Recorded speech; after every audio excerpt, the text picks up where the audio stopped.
Hello students, आप सबको अपने एनसीईआरटी साइंस चैनल में स्वागत करती हूँ। आज से हम क्लास 7th का एनसीईआरटी साइंस पढ़ाऊंगी। इससे पहले हम लोग क्लास 6 का एनसीईआरटी कंप्लीट ख़त्म कर चुके हैं। जिसको देखना हुआ चैनल पर एनसीईआरटी क्लास 6 नाम से प्लेलिस्ट बना हुआ है, आप लोग वहाँ से देख सकते हैं। चलिए शुरू करते हैं आज की क्लास। जिसे क्लास 7th का आपका इतना चैप्टर है। अध्याय 1 पादप में पोषण, प्राणियों में पोषण, ऊष्मा, आम्ल क्षारक एवं लवण, भौतिक एवं रासायनिक परिवर्तन, जीवों में श्वसन, जंतु और पादप में परिवहन, पादप में जनन, गति एवं समय। फिर है विद्युत धारा और इसके प्रभाव, प्रकाश, हमारी जीवन रेखा, अपशिष्ट जल की कहानी। कुल 13 अध्याय है क्लास 7th में साइंस का। आज हम अध्याय 1 पढ़ते हैं, पादपों में पोषण। एनसीईआरटी का ही हम शॉर्ट नोट्स से ही आप लोगों को बताऊंगी। जैसे पादपों में पोषण, पिछले अध्याय में कक्षा 6 में पढ़े कि सभी जीवों के भोजन के लिए आवश्यक होता है, जिसका उपयोग वो वृद्धि एवं शरीर के रखरखाव के लिए आवश्यक ऊर्जा प्राप्ति के लिए करता है। फिर इसमें एक पोषक, एक शब्द आया था पोषक। पोषक क्या है कि भोजन के घटक, जैसे कि हम लोग पढ़े कार्बोहाइड्रेट, प्रोटीन, वसा, विटामिन तथा खनिज, ये सब क्या था, भोजन के घटक कहलाते थे। फिर है पोषण। पोषण क्या है कि सजीवों द्वारा भोजन ग्रहण करने एवं उसके उपयोग की विधि को पोषण कहते हैं। तो पोषण को 2 भागों में बांट सकते हैं, जैसे स्वपोषण और विषम पोषण। स्वपोषण क्या है कि जिसमें जीव अपना भोजन स्वयं बनाते हैं, जैसे कि पादप, तो उन्हें क्या कहते हैं, स्वपोषण कहते हैं। और विषम पोषण, जो जंतु अधिकतर क्या करते हैं, जीवों पादपों द्वारा संश्लेषित भोजन ग्रहण करते हैं, मीन्स दूसरे के द्वारा बनाए गए भोजन की विधि को विषम पोषण कहते हैं।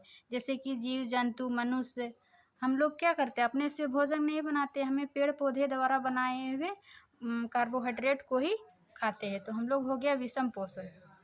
अब स्वपोषण के लिए इस विधि को पादप पेड़ पौधे को 4 चीज़ों की आवश्यकता होती है, जिसको प्रकाश संश्लेषण करने के लिए, कार्बोहाइड्रेट बनाने के लिए, भोजन बनाने के लिए उसको कम से कम 4 चीज़ों की आवश्यकता होती है। जैसे कि कार्बन डाइऑक्साइड वातावरण से लिया, फिर जल, पेड़ पौधे की तना द्वारा, मिट्टी से खनिज पदार्थ और जल लिया, फिर सूर्य की उपस्थिति में क्लोरोफिल में, मीन्स पत्ती के क्लोरोफिल में, पौधे के पत्तियों में क्लोरोफिल पाए जाते हैं, उस क्लोरोफिल में प्रकाश संश्लेषण की क्रिया होती है। ये सब चारों पदार्थ मिलकर क्या बनाते हैं, कार्बोहाइड्रेट, जिसको हम स्टार्च भी करते हैं, और ऑक्सीजन प्राप्त होता है। इसी को हम समीकरण से, जैसे कि 6 कार्बन डाइऑक्साइड और 6 जल प्लस सूर्य की उपस्थिति और क्लोरोफिल से क्या बना, ग्लूकोज। ग्लूकोज का ये सूत्र हुआ C6H12O6, इसी को कार्बोहाइड्रेट भी कहते हैं। और ऑक्सीजन, 6 ऑक्सीजन निर्मुक्त होता है, मीन्स बाहर निकलता है। इस प्रोसेस को ही प्रकाश संश्लेषण कहते हैं। प्रकाश संश्लेषण क्रिया कहाँ होती है, पौधे के पत्तियों में। इसलिए पत्तियों को पादप की खाद्य फैक्ट्री कहते हैं, मीन्स खाद्य फैक्ट्री मीन्स पत्तियों में ही भोजन बनाया जाता है। फिर ये प्रकाश संश्लेषण की क्रिया पादप के पत्तियों में होता है, इसलिए पत्तियां पादप की खाद्य फैक्ट्री होती है। जैसे कि मृदा में उपस्थित जल एवं खनिज क्या करते हैं, जड़ों द्वारा तनों के माध्यम से पत्तियों तक पहुंचाते हैं। और पत्तियों में क्लोरोफिल युक्त कोशिकाएं जो होता है, वो सूर्य की उपस्थिति में तथा वातावरण से कार्बन डाइऑक्साइड लेकर अपना भोजन बनाते हैं। इस प्रक्रिया को प्रकाश संश्लेषण कहते हैं। तो आपका बुक में भी वही था, पोषण की विधि पढ़े, स्वपोषण और विषम पोषण। फिर ये प्रकाश संश्लेषण पादपों में खाद्य संश्लेषण का प्रक्रम, मीन्स कहाँ पे होती है, पत्तियों में। पत्तियां पादप की फैक्ट्री कहलाता है। फिर ये देखिए, जैसे इसके चित्र देख सकते हैं, पत्ती है, पत्ती में छोटे छोटे रंध्र पाए जाते हैं, इन्हीं रंध्रों के माध्यम से क्लोरोफिल पाया जाता है, और इसी में प्रकाश संश्लेषण की क्रिया होती है। जैसे एक डायग्राम दिया हुआ है, सूर्य की उपस्थिति में पत्ती कार्बन डाइऑक्साइड, जड़ से जल खनिज पदार्थ लेके पत्तियों में अपना कार्बोहाइड्रेट का निर्माण करता है। इस प्रकार ये देखिए, एक इसमें सवाल है कि क्या हरी पत्तियों ही सिर्फ प्रकाश संश्लेषण की क्रिया करती है, यानी अपना भोजन बनाती है। जैसे अलग अलग पादप में कभी कभी पीला पत्ता भी होता है, लाल पत्ता, भूरा, तो क्या उनमें भी प्रकाश संश्लेषण की क्रिया होती है? जैसे कि विभिन्न प्रकार की पत्तियाँ। तो हाँ, विभिन्न प्रकार की पत्तियाँ भी अपना भोजन स्वयं बनाते हैं, यानी अपना प्रकाश संश्लेषण की क्रिया करती है, तभी तो उस पादप को अपना भोजन मिल पाता है। फिर है कि पादपों में कार्बोहाइड्रेट के अतिरिक्त अन्य खाद्यों का संश्लेषण। मीन्स पादप में तो हमें प्रकाश संश्लेषण की क्रिया के दौरान कार्बोहाइड्रेट दिया, क्या उसके अतिरिक्त भी हमें कुछ खाद्य पदार्थ मिलता है? जैसे कि प्रोटीन, वसा, ये सब क्या हमें पौधे से ही मिलता है। फिर है पादपों में पोषण की अन्य विधियाँ, जैसे कि 100 पोषण की विधियाँ पढ़े, अन्य विधियाँ में विषम पोषी में आ जाएगा, सॉरी, विषम पोषी पादपों में पोषण की अन्य विधियाँ। विषम पोषी क्या क्या क्या होता है? जैसे मृतजीवी और परजीवी। मृतजीवी में क्या होता है कि ऐसे जीव जो मृत एवं सड़े गले पदार्थों से अपना पोषक भोजन मतलब प्राप्त करते हैं, जैसे कि मशरूम, फंगस, ये सब क्या है? मृतजीवी, मीन्स मृत और सड़े गले पदार्थ से अपना भोजन प्राप्त करते हैं।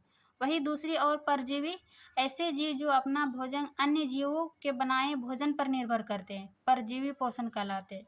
इसमें पादप और जीव जंतु आ जाएगा।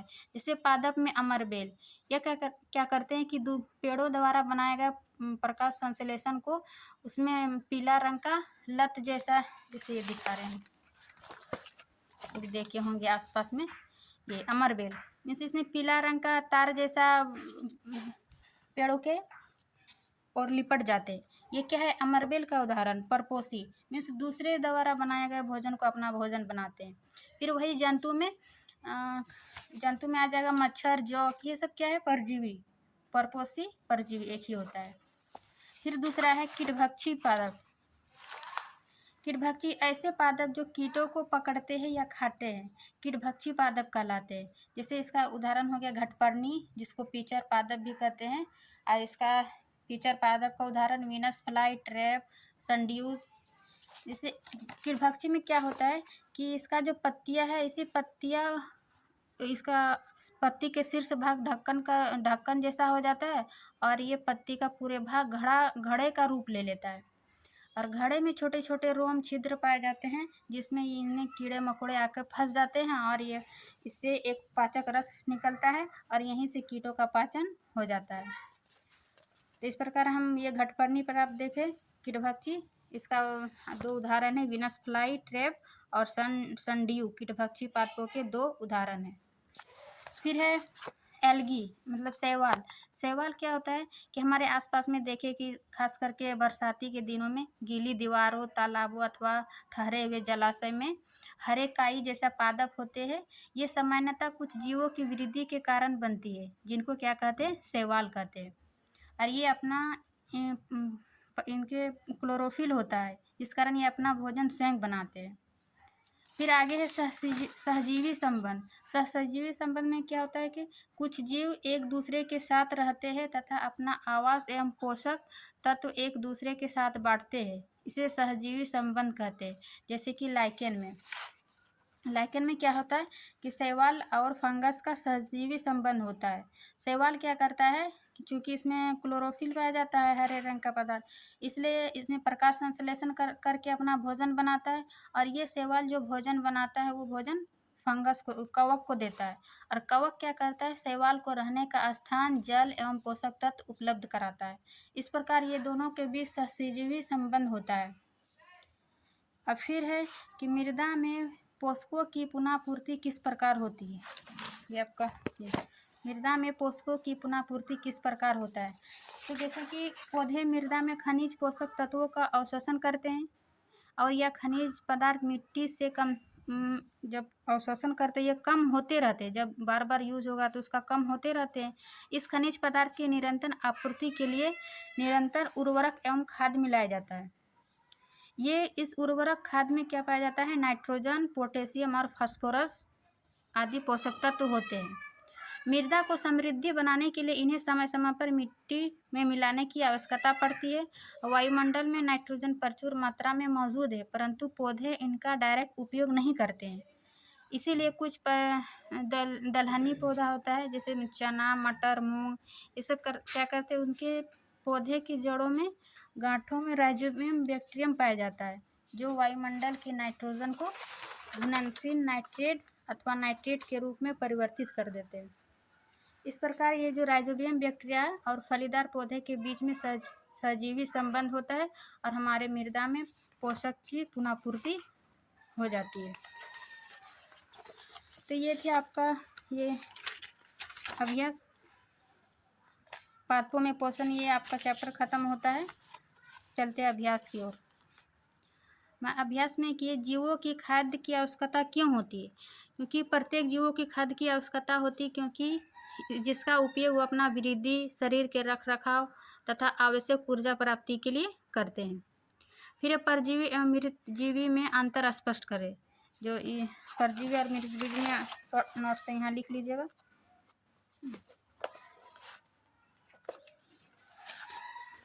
फिर आप पत्ती में स्टार्च की उपस्थिति का परीक्षण कैसे करेंगे? इस पत्ती में जो स्टार्च पाया जाता है उसका परीक्षण करने के लिए हम क्या करते हैं, उसमें आयोडीन विलयन की कुछ बूंद डालते हैं, और जब ये पत्ती का रंग काला हो जाता है तो हमें पता चल जाता है कि इस पत्ती में स्टार्च उपस्थित है।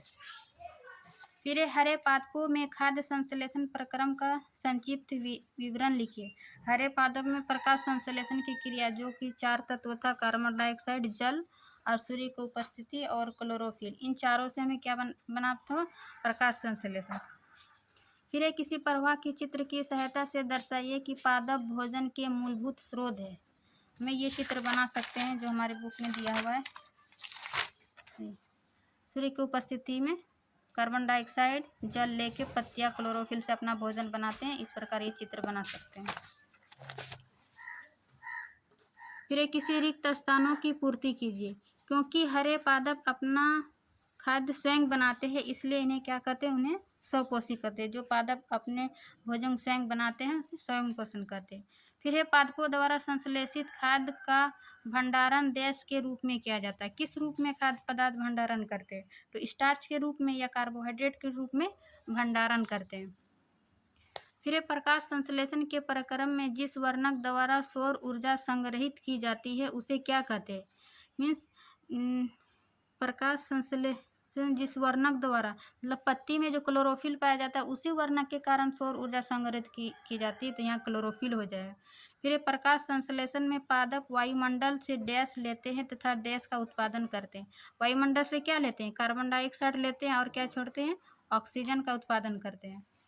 फिर निम्न कथनों के संदर्भ में परिभाषित शब्द बताइए। पित्त दुर्बल तने वाला परजीवी पादप, तो हमें जैसे अमरबेल का देखें कि पीले जैसा अमरबेल परजीवी दूसरे पादप पर तार जैसा लपेटे रहता है, तो वो इसका क्या हो जाएगा? अमरबेल।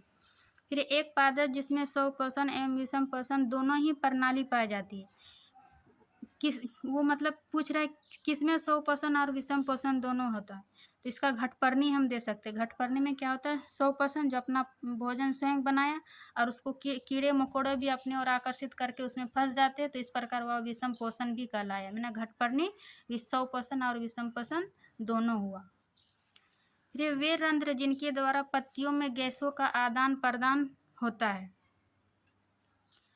वे रंध्र जिनके द्वारा पत्तियों में गैसों का आदान प्रदान होता है क्या कहलाता है? रंध्र द्वारा। स्टोमाटा में। फिर सही उत्तर का चिन्ह लगाइए। जैसे अमरबेल उदाहरण है किसी का। अमरबेल क्या है? एक परजीवी है। फिर कीटों को पकड़कर अपना आहार बनाने वाले पादप का नाम बताइए। तो घटपर्णी, पिचर पादप। फिर कॉलम ए में दिए गए शब्दों का मिलान कॉलम बी में शब्दों द्वारा कीजिए। देखिए क्लोरोफिल, इसमें कौन सा पदार्थ क्लोरोफिल कहाँ पाई जाती है? पत्तियों में, तो इसका क का 4 हो जाएगा। फिर नाइट्रोजन क्या है? यह एक परपोषी है। फिर अमरबेल क्या है? ये परजीवी का उदाहरण था। फिर जंतु हो जाएगा जीवाणु। फिर कीटभक्षी का उदाहरण हो जाएगा घटपर्णी या पिचर पादप। फिर निम्न कथनों में से सत्य एवं असत्य कथनों का चयन कीजिए। इनसे पूछ रहा है कौन सा कथन सत्य और असत्य होगा। प्रकाश संश्लेषण में कार्बन डाइऑक्साइड मुक्त होती है? नहीं, प्रकाश संश्लेषण में ऑक्सीजन मुक्त होती है और कार्बन डाइऑक्साइड उसको बनने के लिए चाहिए। फिर है ऐसे पादप जो अपना भोजन स्वयं बनाते हैं उसे क्या कहते हैं? मृतजीवी? नहीं, उसको स्वयं पोषी कहते हैं ना। फिर प्रकाश संश्लेषण का उत्पाद प्रोटीन नहीं है। प्रकाश संश्लेषण का उत्पाद प्रोटीन नहीं है क्या? प्रोटीन नहीं है, सही है। फिर प्रकाश संश्लेषण में सौर ऊर्जा का रासायनिक ऊर्जा में रूपांतरित हो जाता है, ये भी सही है। सौर ऊर्जा का रासायनिक ऊर्जा में रूपांतरण हो जाता है। फिर सही विकल्प की चुनिए। पादप के किस भाग द्वारा प्रकाश संश्लेषण हेतु वायु से कार्बन डाइऑक्साइड ली जाती है? किस भाग से प्रकाश संश्लेषण द्वारा वायु से कार्बन डाइऑक्साइड ली जाती है? तो रंध्र से। रंध्र से पदार्थ का गैसों का विनिमय होता है। फिर वायुमंडल से मुख्यतः किस भाग द्वारा पादप कार्बन डाइऑक्साइड प्राप्त करते हैं? तो पत्तियों के रंध्र से ही। तो इस प्रकार ये आपका अभ्यास था। इतना कम समय में देखिए आप लोग नोट्स बना सकते हैं या फिर स्क्रीनशॉट लेके रख सकते हैं। एक बार दिखा देते हैं आप लोग को।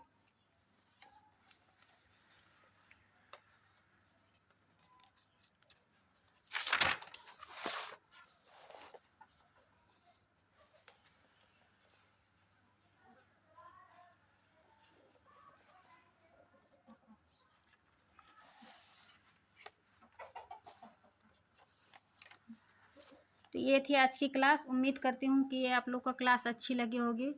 वीडियो अच्छी लगी तो लाइक एंड सब्सक्राइब करें। मिलते हैं नेक्स्ट क्लास में, तब तक के लिए थैंक यू।